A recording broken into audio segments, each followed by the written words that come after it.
Sir, a lot of talk about what's been happening over there at Escoda or Sabina Shoal. But to most Filipinos, it's something very new. I mean, we've heard over and over again about Scarborough and Ayungin Shoal or Second Thomas Shoal, and now we're talking about Sabina Shoal. What is the importance of Sabina or Escoda Shoal, and why are the Philippines and China, having a big tussle over it? And by the way, Sure. before I heard about it from the news, it was Ray Powell. I got it from Ray Powell first. That's what I do. This has been coming for a while, I think. China has had vessels at Sabina Shoal intermittently for years. We've tracked them. They've mostly been passively asserting their sovereignty by parking maritime militia vessels there. We call it rafting, where they take them, they tie them all together, and they just sit there for months on end. And that's just China's way to assert their sovereignty very quietly and passively, and it's almost like a floating outpost. And so those have been there for quite a long time, and we've covered it at Sea Light over the years. What happened, I think, more recently was, of course, the Philippines went out and did a survey and believed that it found evidence of some preliminary island building kinds of activities at Sabina Shoal, with some dead coral being dumped, appearing to raise the level of the shoal. The Philippines was concerned that that might lead to island building over time, and so they took the BRP's Teresa Magbanua, a 97-meter Philippine Coast Guard ship, and they anchored in the middle of the shoal to do two things, I think. One is to remind China that this is in the Philippines' exclusive economic zone, and the Philippines didn't intend to simply allow China to lay claim to the shoal in this way, and also to kind of keep an eye on China to make sure that they weren't actually dumping coral and trying to do reclamation activities. So that happened in April, is when the Teresa Magbanua showed up. And then over time, it became very clear that China was very agitated about this, and they would refer to the Teresa Magbanua in similar terms as it talks about the BRP Sierra Madre out at Ayungin Shoal, right? They would talk about it as being like a quasi-grounding, and began to demand its removal. And then last week, we started to see these messages coming out of their propaganda outlets like the Global Times or their spokespeople, talking about the fact that they believed that the other 97-meter ship, the Melchor Aquino, was going to go out and replace Teresa Magbanua, and they started acting like they weren't going to allow it. They talked about taking resolute measures and other sort of words like that. And of course, the Melchor Aquino has not gone out to Sabina Shoal. Instead, we had these two 44-meter vessels leave from Palawan on a patrol that did not obviously include Sabina Shoal. We'd have to ask the Philippine Coast Guard whether they intended to go to Sabina Shoal. But they went out and aggressively interdicted that patrol well south of Sabina Shoal, essentially on the high seas, of course, within the exclusive economic zone of the Philippines, interdicting their freedom of navigation, and clearly in the middle of the night had several collisions and trying to keep them from being able to go on their planned route. But do you think China really is planning to reclaim and build an artificial island on Sabina? I don't know. It's not clear to me. I think what is clear is that they have decided that Sabina belongs to China. They refer to it as territory, which it is not under international law. It's low tide elevation, but they are now referring to it as territory, which it does with other places that it wants to lay claim to. It just starts calling them territory. And China's sovereignty claims have always been very ambiguous. Sometimes they'll say, that all of the 9-dash line belongs to China, but then sometimes they'll say, well, we don't claim sovereignty over everything. It's just these specific places, but they've never been exact. They will talk about their name for Escoda Shoal or Sabina Shoal, and then they'll say, and relevant waters or adjacent waters, whatever that means to them at any given time. And so really, whatever they decide is theirs for when they decide it's theirs. And they'll talk about it as if it's always been theirs. In correction, Ray. Mr. Powell, have you monitored any activity of China that might be linked to the destruction of the corals in Sabina? Because the Philippine Coast Guard released some images video and photographs of the corals under the water that were already damaged.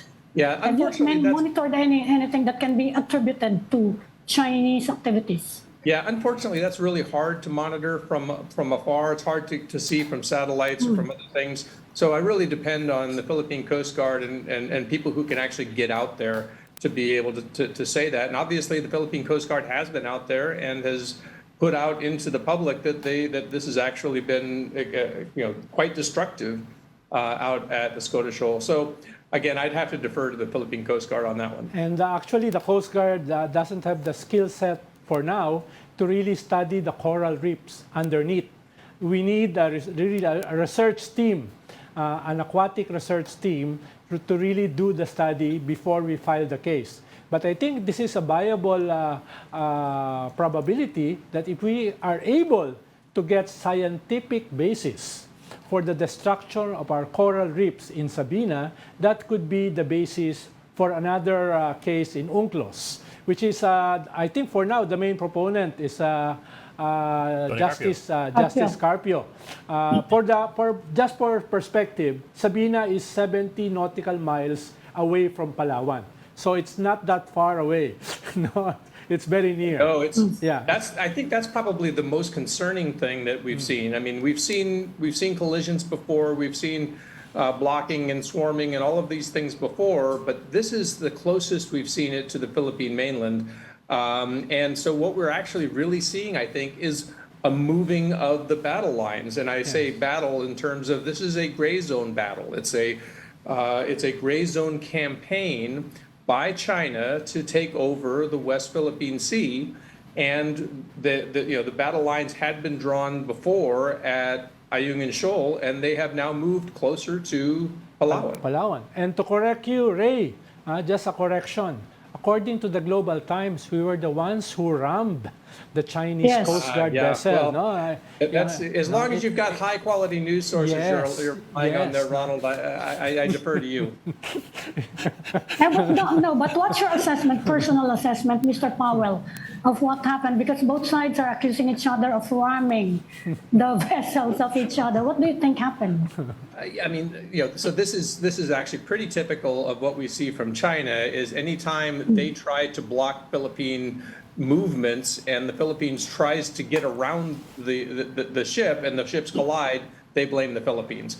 But it's clear that China, I mean, just from looking at the pictures and sort of, what possible motivation would the Philippines have for going out and running into Chinese ships? And we are so suicidal, Ray.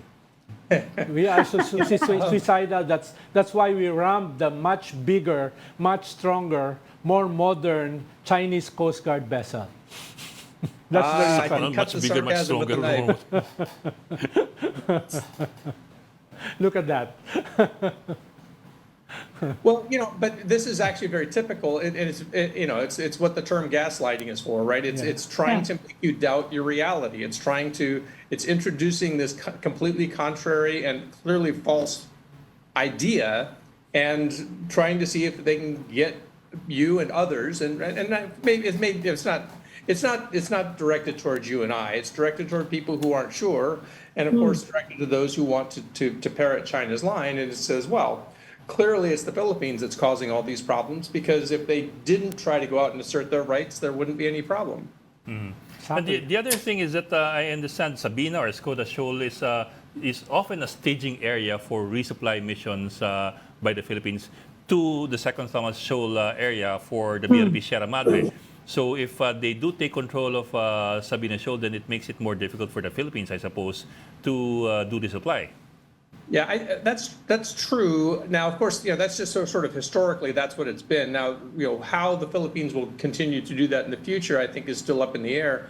I think one of the more interesting things as you think about this, though, is China has now really expanded the map of things that they are having to actively control.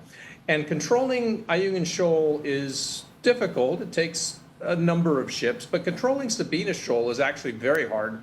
It's a much larger feature. It doesn't have just one entrance like Ayungin Shoal. And it's, of course, much closer to the Philippines, so they have to go further. It's farther away from their base at Mischief Reef.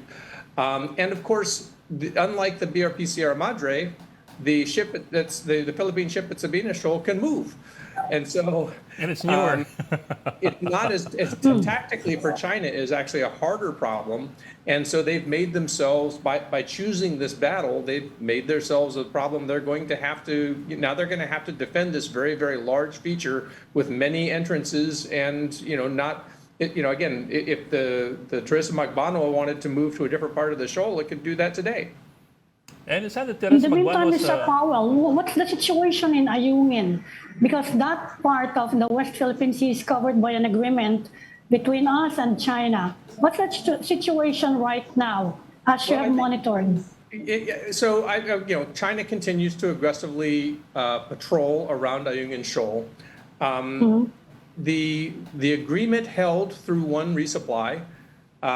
It held in part because both China and the Philippines were able to say contradictory things about what the agreement was, and nobody's ever seen the agreement. And I think that may be the best anybody can hope for right now, because I think both the Philippines and China just wanted this problem not to be. I think the Philippines obviously didn't want their troops to starve or dehydrate or have medical conditions. And actually, China didn't want that either, because that would be a very bad look to them. So I think in the end, they just sort of agreed to publicly disagree and let the resupply happen.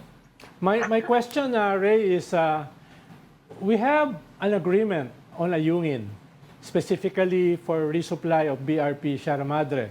For now, it's holding, but we've only done one resupply mission. It's holding, but we don't know what's in there. We've done one resupply mission.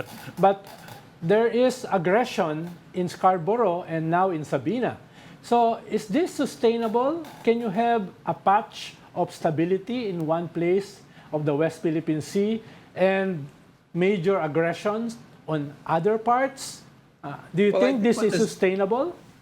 I think what it demonstrates is that just because you come up with an agreement for one part of the West Philippine Sea, for maybe the most difficult, acute problem, China's not going to just stop, right? It's going to continue to advance. Its ambitions have never, ever changed. It intends to control all of its 9-dash line claim, which includes most of the West Philippine Sea. And it doesn't matter whether it advances and the Philippines is quiet or whether the Philippines is loud, China's ambitions are the same.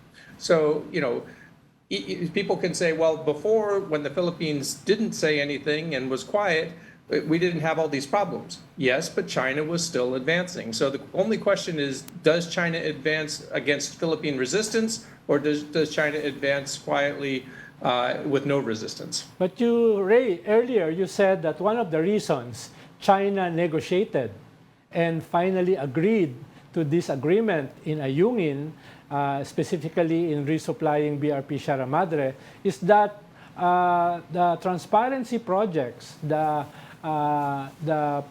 projects exposing the aggression of China, not only here in the Philippines, but to the world, was basically successful. That's why they were forced to negotiate. Can this also be true in the future for other parts of West Philippine Sea, or is it just a pipe dream? Look, here's the thing about transparency. As I said, it's a tactic, it's not a strategy. So it is a thing that you do in order to do three things, right? One is to build your own national resilience, and I think it has unquestionably done that. Two is to build international support. Well, you just had the U.S. Secretary of Defense show up with $500 million for the Philippines. You've had a reciprocal access agreement with Japan. You've had the multi-sales. All of that is happening, right? And then, of course, you're trying to impose some kind of cost on China. And the costs are being imposed. China comes up with these agreements for a reason. They didn't want the thing at Ayungin Shoal to get out of control. But that part of the objective is turned out to be, this version of China is very, very difficult to deter.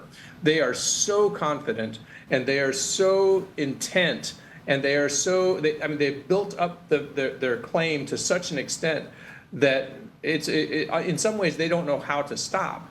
So, I think that the Transparency Initiative has done a lot, but of course it has also carried a lot of risk. And all you have to do is see the pictures from the other night to understand how much risk. I mean, obviously, that's, there are significant risks to. And by the way, let me say this, because I was having this conversation with somebody just recently. Is there a braver, is there a Coast Guard on planet Earth right now that you can think of that faces greater risks from day to day than the Philippine Coast Guard?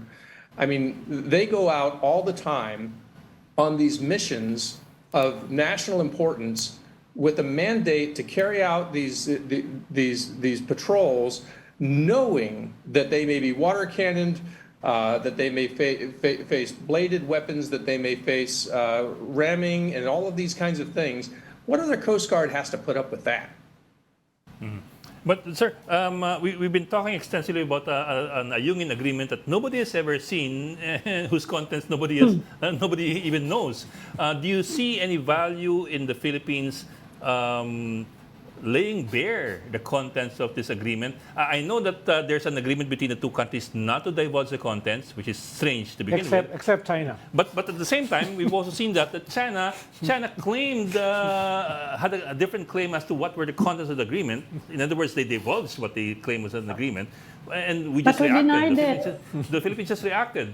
So is there any value in us still sticking to that agreement that we should not expose or make public the contents? So, yeah, this is one of these very strange. In some ways, I almost have sympathy for the people who came up with this idea, right? Because once again, there was sort of this box canyon that we flew into, which was where neither country had any trade space to back down, and yet there are human beings on the ship that need food and water, and they couldn't get it, right? And so something had to happen to get that through, but you didn't want that thing to be an agreement on the Philippine side to essentially surrender jurisdiction to China. And China had put itself in a position that it couldn't back down either. So weirdly, we almost are forced into this situation where both sides have to be able to claim the agreement says what they think it says, and then live with the dissonance. So, I mean, at least the problem that we're facing today doesn't potentially involve the sickness and death of people on the ship, right? So it may just have been this thing got to a point where they couldn't resolve it in a way short of actually having people die, and so that's what they came up with.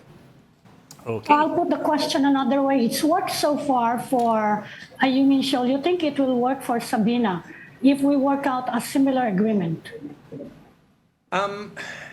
So the agreement.